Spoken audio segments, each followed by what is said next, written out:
Zulkifli. Gimana cinta asmaranya? Asik kah? Bagi-bagi dong pengalaman. Halo Bang Yul, apa punya tema hari ini Yul? Aku punya tema cinta asmara. Gitu. Suka doyan gak tuh? Cinta itu tidak pernah layu. 1000 tahun berlalu tidak akan pernah berlalu. Makin tua makin jadi. Ya. Gimana Pak Yul? Punya tema nggak hari ini untuk mengisi? Ayo silakan. Ya, kaitannya dengan cinta asmara, ya kita bahas aja bagaimana membaranya cinta Yesus terhadap Maria. Bagaimana Bang? Kita tidak punya data tentang itu, ngarang Bang Yul. Ya kita yang nyata-nyata lah, nggak usah malu-malu. Bang Yul. Mumpung masih bisa berdiri. Ayo. Yesus nggak bisa lagi kita telusuri. 2020 tahun yang lalu.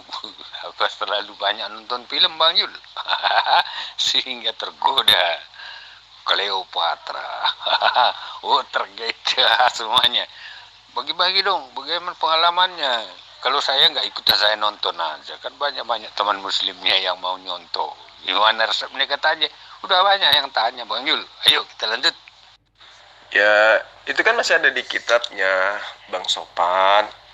Di kitab Markus 14, Lukas 7. Kemudian bagaimana di situ diceritakan prosesi pernikahan, ya, yang tentu berawal dari suka sama suka antara Yesus dengan Maria. Kalau saya kan itu cuman cerita-cerita orang yang sakit hati kepada saya, tidak ada di dalam kitab suci cerita itu. Nah, ini ada di dalam kitab sucinya Bang Sopan. Itu gimana cinta kasihnya Yesus terhadap Maria sampai mereka harus melakukan prosesi nikah di depan umum kayak gitu, Bang? Oh, itu salah tafsir itu. Kalau cinta Yesus itu sama dengan seluruh dunia. Ya, apalagi kepada orang yang tersesat, orang yang berdosa, itu dia lihat percintaannya. Tapi bukan pernikahan Bang Yul. Paham itu. Apa itu kira-kira Bang Yul menganggap itu terjadi proses pernikahan di situ? Saya mau ingin belajar, jangan plesetan doang. Silakan Bang Yul. Kita bahas tuh, ayo. Iya Bang. Keempat gospel Matius, Markus, Lukas, Yohanes itu memang seakan bungkam tentang cinta kasih Yesus kepada Maria. Tapi beberapa gnostik gospel seperti misalnya gospel Filipus itu justru menjelaskan bahwa Maria Magdalena ini adalah pacarnya Yesus, kan gitu. Pernyataan bahwa di dalam gospel Filipus, ya, itu ada, sayang sekali gospel Filipus ini ditolak kemudian oleh gereja. Kenapa? Karena kalau gereja menerima gospel Filipus, maka mereka harus menerima bahwa Yesus sebagai Tuhan mereka ini, sebagai Tuhan yang punya istri dan punya anak. Itu Bang Sopan. Loh, kalau ambil gospel palsu lagi dijual. Kenapa nggak cinta dari cerita film aja, seperti anak Lucifer itu? Tahu nggak anak Lucifer? Jonathan itu. Aku panggil Jonathan nggak pernah muncul itu. Anak Lucifer saya bikin namanya. Iya kan? Angkat yang bener dong. Iya, seorang penginjil jalan kok ambil gospel palsu. Apa bisa laku tuh? Aku mendingan cinta Cleopatra atau Watergate. Ceritanya lebih menarik. Filipus. Yang lain. Apa tuh kriterianya di sana ada? Ya bahwa dia akan melangsungkan pernikahan. Coba aku mau dengar. Serius saya mau dengarnya ini. Kita bahas ayo. Jangan pilih pus-pus. Masih banyak yang lain. Aku lebih tertarik dengan Cleopatra kalau cerita begitu. Tahu gak cerita Cleopatra? Jul. Paling menarik. Negara pun diselewengkan demi cinta semara itu. Kita kembali ke gospel. Ya. Kira-kiranya apa kira-kira itu? Tujuannya apa kira-kira? Aku tidak bisa mengendus itu. Ada rencana pernikahan di sana itu. Kalau Yesus mencintai ya 100% saya amini itu. Termasuk kita Bang Yul, dicintai itu kalau udah sesat. Kalau tidak sesat ya sudah jalan lurus aja. Ya, makanya dia datang ke dunia itu mencari orang sesat. Yang tidak sesat, ya udah, selamat udah. Mantap kan ayatnya itu Bang Yul. Ayo silakan kita kaji terus. Kok bisa dikatakan gospel palsu, Bang Sopan? Memang ada ilmu kajian yang mempelajari yang asli ataupun yang palsu ya? Bagaimana Anda mengatakan bahwa gospel Filipus itu adalah gospel palsu? Coba Anda terangkan. Ya, tentu yang menilainya adalah bapak-bapak gereja. Sesuaikan dengan ajaran Yesus itu. Tidak sesuai, maka itu dibuang. Palsu. Kamu pungut. Ya kan? Zulkifli memungut. Sudah dibuang, dipungut. Banyak yang tidak bersesuaian di sana. Dia bukan Injil. Enggak ada. Apalagi Injil Barnabas. Enggak ada Injil. Ya kan? Enggak ada Injil. Itu palsu itu. Makanya dibuang. Bapak-bapak para gereja itu. Dia punya Roh Kudus yang kamu sering leceh-lecehkan itu. Ya, itulah. Mari kita bahas terus cintanya Yuma. Itu yang menarik, itu nyata itu. Oke ya. Kalau Alkitab yang asli yang kami pakai ini silakan. Jangan pakai yang palsu. Kalau tidak ada dalam Injil yang sekarang ini, semuanya adalah palsu. Apalagi Barnabas. Bukan Barnabas itu. Namanya aja Barnabas. Yang menulis itu bukan Barnabas. Oke, apalagi komennya aja. Aku semangat kalau menghadapi Zulkifli. Bangkit semangat saya itu. Silakan Bang Jul, lanjut kita. Ya, Bapak gereja itu apa yang menjadi acuannya untuk mengatakan ini palsu, ini asli? Apa? Memang mereka, Bapak gereja itu pernah ketemu Yesus? Pernah nggak? Kok bisa mereka tahu ini yang asli, ini yang palsu? Coba Bapak terangkan kepada saya. Oh, dengan terpaksa saya membeberkan Roh Kudus itu kan bekerja. Begitu. Dia tidak sendiri, punya tim wakai.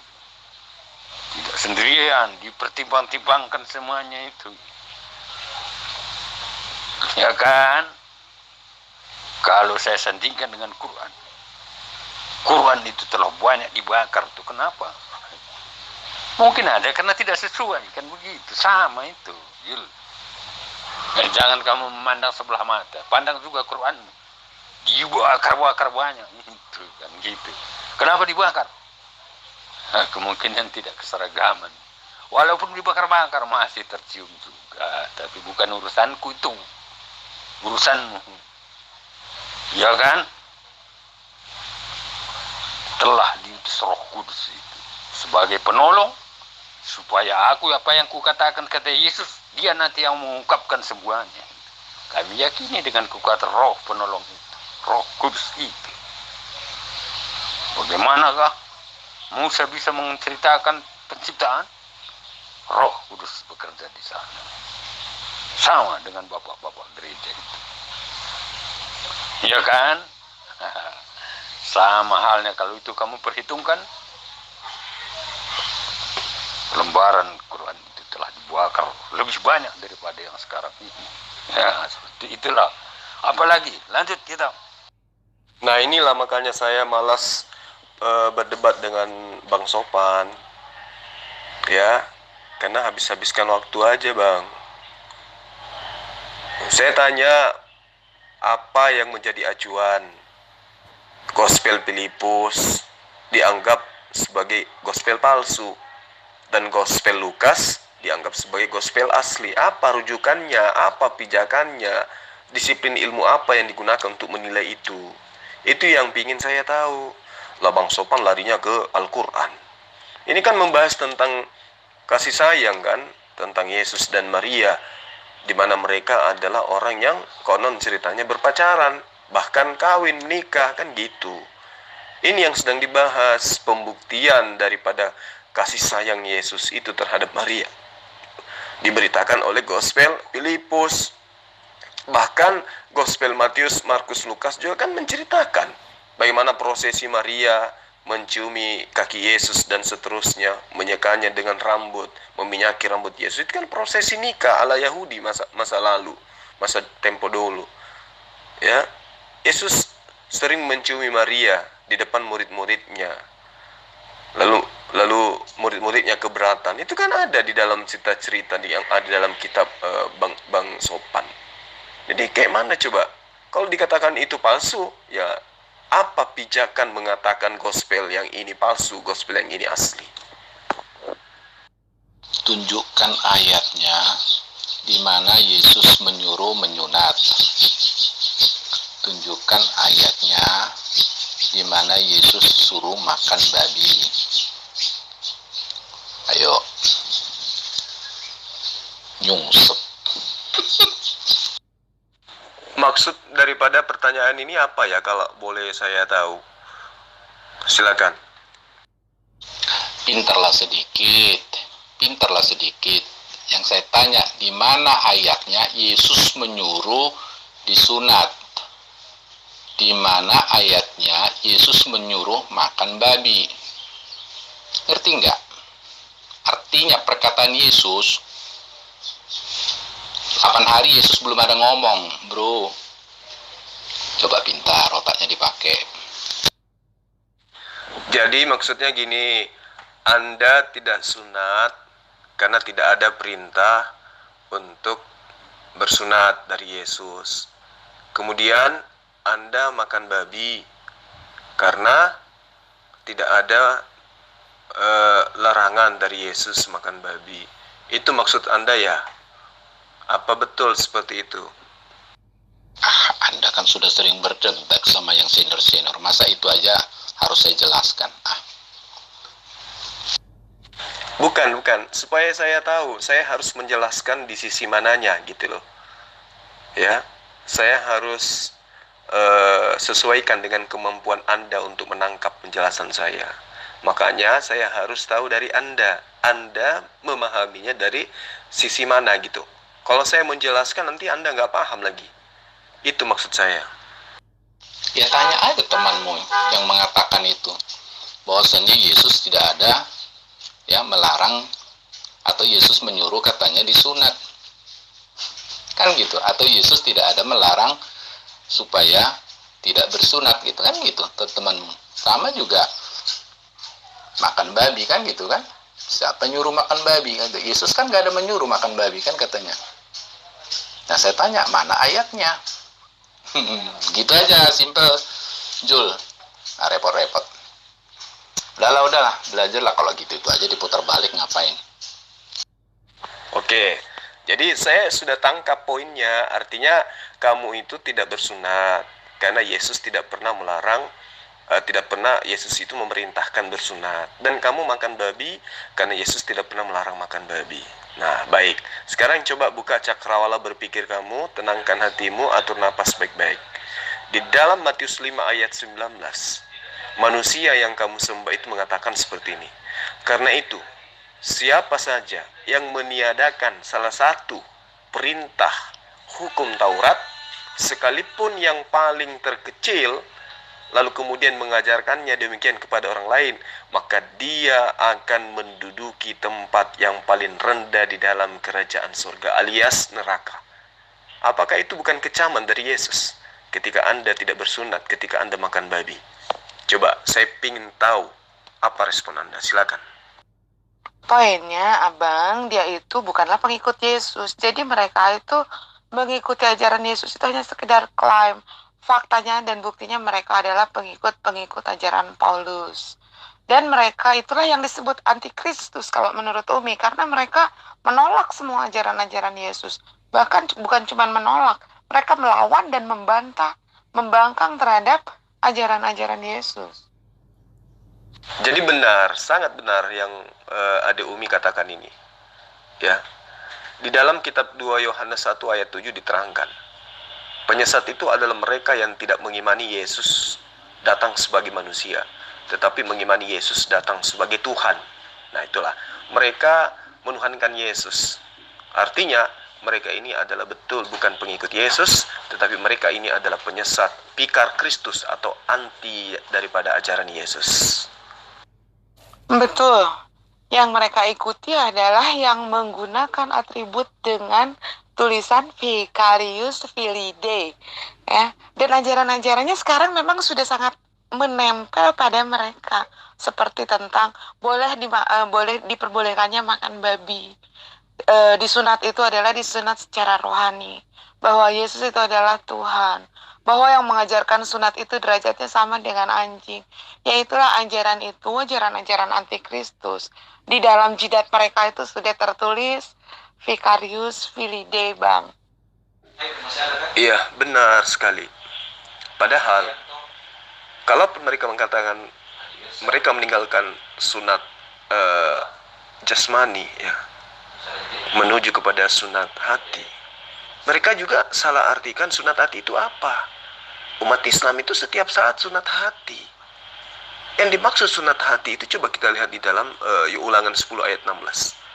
Sunat hati itu adalah apa? Taat kepada perintah Tuhan, taat kepada aturan Tuhan, taat kepada firman Tuhan. Itulah yang dimaksud dengan sunat hati.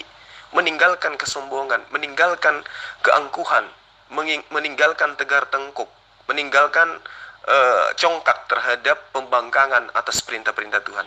Itu yang dimaksud sunat hati. Ketika hati sudah ditundukkan, kita taat, kita patuh terhadap apa yang tertuang di dalam perintah-perintah Tuhan terhadap manusia melalui para nabi. Itulah yang dimaksud dengan menyunat hati, menghilangkan rasa sombong, membuka hati yang selama ini tertutup. Itulah yang dimaksud dengan sunat hati. Sementara mereka justru meninggalkan semua perintah Tuhan. Galatia 5 ayat 1, dengan matinya Yesus di tiang salib kita dibebaskan dari aturan-aturan Tuhan. Bahkan dimerdekakan dari apa? Dari penghambaan kepada Tuhan. Itu sangat jelas. Maka di ayat 2 yang dikatakan, barang siapa yang bersunat, sungguh Yesus tidak berguna bagi dirinya. Artinya orang-orang ini memang diperintahkan untuk apa? Untuk menutup diri terhadap aturan Tuhan. Nah, bagaimana mungkin kemudian dia mengatakan mereka sunat hati? Justru itu membuktikan mereka tidak sunat jasmani dan juga lebih-lebih tidak sunat hati gitu loh. Jauh panggang daripada api. Oke, saya tunggu semua karena terlampau banyak yang ngetek ya. Waktu saya juga nggak banyak ya, saya lagi trading. Oke, tunjukkan ayatnya di mana Yesus melarang tidak sunat. Kedua, tunjukkan ayatnya Yesus menyuruh makan babi. Yesus nih. Jangan kayak Abraham. Udah itu aja dulu ya. Saya lagi bisnis. Oke, kalian diskusi aja dulu. Bang Jul yang mimpin, Bang Jul. Sama si Umi, sekretaris. Ya kan tadi udah saya tunjukkan ya. Tinggal situ belajar aja dulu. Matius 5 ayat 20. Siapa yang makan babi akan dimasukkan ke dalam neraka. Siapa yang tidak sunat akan dimasukkan ke dalam neraka. Itu intinya ya. Anda belajar lagi. Oke, saya tunggu semua karena terlampau banyak yang ngetek ya. Waktu saya juga nggak banyak ya, saya lagi trading. Oke, tunjukkan ayatnya di mana Yesus melarang tidak sunat. Kedua, tunjukkan ayatnya Yesus menyuruh makan babi. Yesus nih. Jangan kayak Abraham. Udah itu aja dulu ya. Saya lagi bisnis. Oke, kalian diskusi aja dulu. Ya kan tadi udah saya tunjukkan ya. Tinggal situ belajar aja dulu. Matius 5 ayat 20. Siapa yang makan babi akan dimasukkan ke dalam neraka. Siapa yang tidak sunat akan dimasukkan ke dalam neraka. Itu intinya, ya. Anda belajar lagi. Jadi kenapa terjemahan Alkitab LAI menggunakan kata Allah, ya? Seperti yang diterjemahkan dalam Al-Quran juga menggunakan kata Allah, ya, tapi dibaca Allah. Sedangkan di bahasa Indonesia dibaca menggunakan kata Allah. Nah, permasalahannya karena penterjemah LAI pertama kali itu adalah seorang muslim, ya, dibantu dengan orang muslim yang mengaitkan kata yang seharusnya kata Elohim maupun dengan kata dalam bahasa Yunani menggunakan kata Theos maupun kata Ibrani dengan kata Elohim, itu digunakan kata Allah. Itu asal muasal kenapa terjemahan LAI menggunakan kata Allah gitu. Jadi kira-kira seperti itu gambarannya. Apakah kata Allah ini salah? Kalau kata Allah ini salah, berarti terjemahan yang ada di Al-Quran pun kata Allah yang ada di dalam Al-Quran terjemahan Departemen Agama itu juga salah, ya, karena menggunakan kata Allah. Padahal Allah ini bukanlah nama dari proper name daripada sesembahan bangsa Israel, tetapi ini adalah sebutan dari atau kata ganti dari kata al-ilah atau kata ilahi atau sesembahan. Jadi tidak ada yang salah di situ. Kalau ini saya tanggapi, ya, kalau misalnya yang dianggap oleh orang Kristen itu Allah atau yang mereka baca dengan sebutan Allah adalah sang pencipta alam semesta yang di dalam kitab Bani Israel disebut dengan Elohim, El atau Elion atau Elohe Israel, El Olam, El Roy, Esedai. Kalau yang dimaksud yang itu, ya nggak ada masalah. Tapi ketika yang mereka maksud itu adalah roh-roh bertanduk 7 bermata 7, itu sudah jelas salah. Itu fatal itu. Tapi kalau orang Kristen Lembaga Alkitab Indonesia dalam ini menggunakan kata Allah, ditujukan kepada Elion, Elohe Israel, El Olam, El Shaddai, itu nggak masalah. Nah itu dia, nggak masalah. Kenapa? Karena Allah adalah dia yang telah mengutus Abraham, Musa, Daud, Salomo, dan juga Yesus. Nah salahnya ketika yang saya katakan tadi, ya, Theos yang disembah oleh Yunani kuno, yang berasal dari ajaran Hellenisme Stoa, itu yang salah ketika mereka oknum-oknum ini, dewa-dewa ini disebut dengan sebutan Allah. Itu kemudian salah.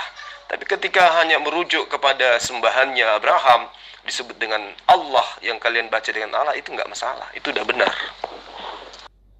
Ini salah satu sejarah, ya, bagaimana perkembangan bahasa, ya, karena bahasa Indonesia ini kan bahasa Melayu dari awalnya dari Malaysia, ya kan, dimana pada waktu itu penyebaran LAI itu belum dinamai LAI, tapi masih merupakan kata baku bahasa Indonesia, ya. Di sini orang dari luar, ya, yang mau mengembangkan ajaran Kristen di Malaysia itu dibantu oleh seorang dari Malaysia, itu bernama seorang haji dari Malaysia bernama Abdul Qadir Munshi, ya, dibantu oleh dia. Jadi itu awal mula bagaimana kata Allah yang harusnya kata Elohim diterjemahkan menjadi kata Allah. Itu salah satu cara, ya, salah satu cara orang Islam memasukkan nama, mengganti nama Elohim diganti menjadi kata Allah. Padahal kata Allah itu tidak pernah dijumpai, ya, di dalam pemahaman orang-orang Kristen zaman dulu, karena kata Allah ini muncul belakangan setelah orang bule yang masuk ke Malaysia dibantu terjemahan bahasa Indonesianya oleh seorang haji bernama Abdul Musi di situ. Nah itu awal mulanya gimana kata Allah itu bisa ada di Alkitab LAI. Ini adalah alasan klasik kenapa kemudian ada kata Allah di dalam kitabnya orang Kristen, ya. Kalau dikatakan bahwa itu adalah satu kesalahan, misalnya itu dianggap sebagai sebuah kesalahan. Kenapa? Karena babi aja bisa berubah menjadi babi hutan, lembu bisa berubah menjadi singa. Dalam kitab Anda loh, hal-hal yang tidak mestinya diganti terganti. Nah, kenapa kemudian kalau dianggap terjemahan Allah itu salah? Ya gantilah sesuai yang benar seperti apa. Tetapi karena memang nama sang pencipta itu adalah Allah, ya, kalian nggak bisa berbuat apa-apa gitu loh. Nah, saya hanya ingin menekankan gini. Ketika yang Anda maksud itu adalah Adonai atau El atau Elohim, sembahan Bani Israel, yang saya sebutkan tadi, El Shaddai, El Roy, El Olam, ya, yang diseruh dengan sebutan Elie di dalam bahasa Aramaik, itu nggak apa-apa, itu udah benar itu. Tapi ketika Anda merujuk kepada roh binatang bertanduk 7 dan bermata 7, itu sudah salah posisi gitu loh. Kenapa saya katakan salah posisi? Karena yang teriak kepada Musa, itu bukanlah roh bertanduk 7 dan bermata 7 seperti yang ada dalam penggambaran kitab mimpi atau kitab wahyu yang ada di dalam kitab Anda. Tapi selama yang dimaksud itu ada YHVH, Sefawat atau Sabaot atau Sasalom, itu adalah betul ketika Anda terjemahkannya dengan sebutan Allah. Karena Tuhan Sang Pencipta alam memang dialah satu-satunya. Ya, itu sudah tidak salah itu. Tapi ketika Anda jadikan alasan kesalahan terjadi kemudian setelah ada salah satu orang Arab yang menerjemahkan kata theos atau theon menjadi Allah, nah itu berarti Anda tidak menyadari bahwa kitab Anda itu setiap saat bisa dirubah dan direvisi. Itu bisa. Tapi kenapa ketika kata Allah yang ada dalam kitab Anda itu Anda katakan salah atau Anda katakan keliru? Ya gantilah. Mau Anda gunakan apapun itu silakan. Anda menggunakan nama Theos sesuai dengan asli original teks kitab Anda.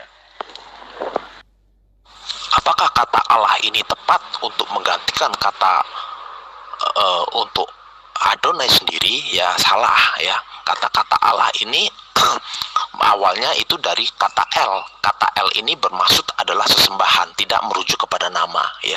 Karena nama daripada Adonai itu adalah Yod-Heh-Vav-He, itu dari gematria daripada bahasa Ibrani atau dari gematria dari Hebrew gitu. Jadi tidak tepat karena kata Allah itu dimaksudkan adalah sesembahan. Jadi semua itu bisa Allah. Baik itu dewa, baik itu patung, itu bisa disebut sebagai Allah karena maksudnya di situ adalah sembahan. Bisa disebut sebagai Elohim, ya.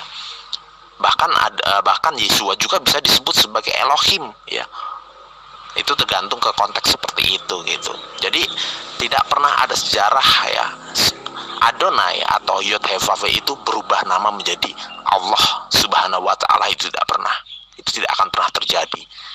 Kalau misalnya sesembahan Islam bernama Allah Subhanahu wa Ta'ala sebagai proper name, itu terserah. Tetapi sesembahan Israel itu tetaplah Yod-Heh-Vav-He. Adonai Israel tetaplah Yod-Heh-Vav-He. Ilah dari Israel tetaplah Yod-Heh-Vav-He, tidak ada yang lain gitu. Kalau permasalahan nama silahkan didebatkan dengan orang yang paham. Pada masa Musa, Sang Pencipta telah memperkenalkan diri kepada dirinya. Dia datang dengan mengatakan, "Akulah YHWH." Nah, dia sudah memperkenalkan dirinya, memperkenalkan nama, ejaan. YHWH itu sudah diperkenalkan oleh esensi Sang Pencipta itu sendiri terhadap Abraham. Tetapi ketika dia berfirman kepada Nabi Musa, apa yang kemudian Allah katakan kepada Nabi Musa? Di dalam Keluaran 6 ayat 3 misalnya. Aku telah menampakkan diri kepada Abraham, bahkan kepada Ishak, bahkan kepada Yakub.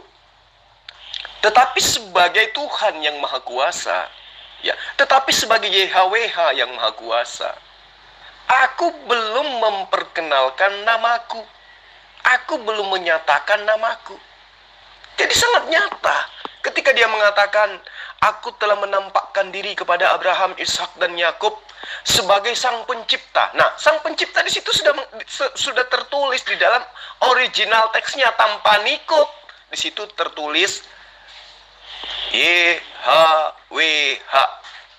Namun mengenai namaku, ya, yaitu Tuhan, yaitu YHWH, aku tidak menyatakan kepada mereka.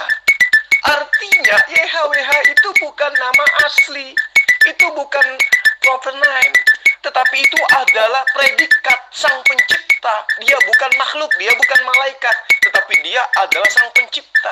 Ibaratkan manusia, dia menyatakan dirinya sebagai manusia, tetapi nama pribadinya belum dikatakannya. Jadi ketika dia mengatakan, akulah YHWH, di situ dia mengatakan, akulah Sang Pencipta itu. Akulah Sang Pencipta itu. Tidak mengatakan nama pribadinya. Karena kenapa? Abraham ketika didatangi oleh Sang Pencipta, dia mengatakan itu kepada Musa. Tetapi kepada Abraham, dia tidak menyatakan namanya. Namun dia nyatakan esensinya bahwa dia itu adalah YHWH. Apa maksudnya? Dialah Sang Pencipta alam semesta, tetapi namanya belum diperkenalkan kepada mereka. Makanya dikatakan, aku menyatakan diri, aku menampakkan diri kepada Abraham, Ishak dan Yakub, tetapi nama pribadiku aku belum sampaikan kepada mereka. Nah, apakah pada masa Musa Sang Pencipta alam ini sudah menyatakan diri? Sudah menyatakan nama pribadinya? Tidak. Malah dia hanya mengatakan, Musa, Musa katakan kepada mereka, aku adalah aku. Nah, apakah aku itu adalah nama pribadi? Bukan. Karena itulah Anda perlu belajar literal lebih baik lagi. Udah, jangan goblok, jawab aja. Untuk apa Allah ciptakan setan dan tidak berani mengusirnya sampai hari kebangkitan manusia? Untuk membisiki Yudas agar Yudas berencana menangkap Yesus agar Yesus menjadi Tuhan buat Kristen gitu. Sampai sini paham? Lalu jawab aja, untuk apa Allah ciptakan setan dalam surga dan tidak akan usir dia sampai hari kebangkitan manusia? Allah menciptakan setan untuk membujuk Yudas agar Yesus ditangkap. Lu jawab aja, monyet.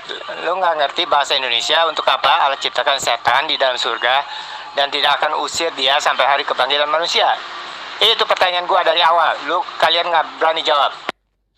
Ya itu tadi kan udah dijawab. Untuk membisiki Yudas agar Yesus ditangkap dan agar Yesus menjadi Tuhan bagi orang Kristen. Itu jawabnya.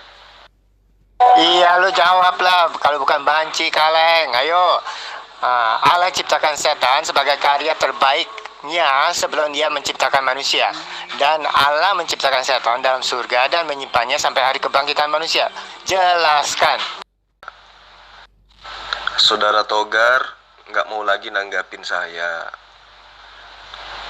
Di situ ada, kamu ada, tetapi kamu kesurupan. Entah apa-apanya kamu bilang. Bicara tanpa data, bicara tanpa dalil, nyorosos aja kayak pantat ayam. Aduh, kacau.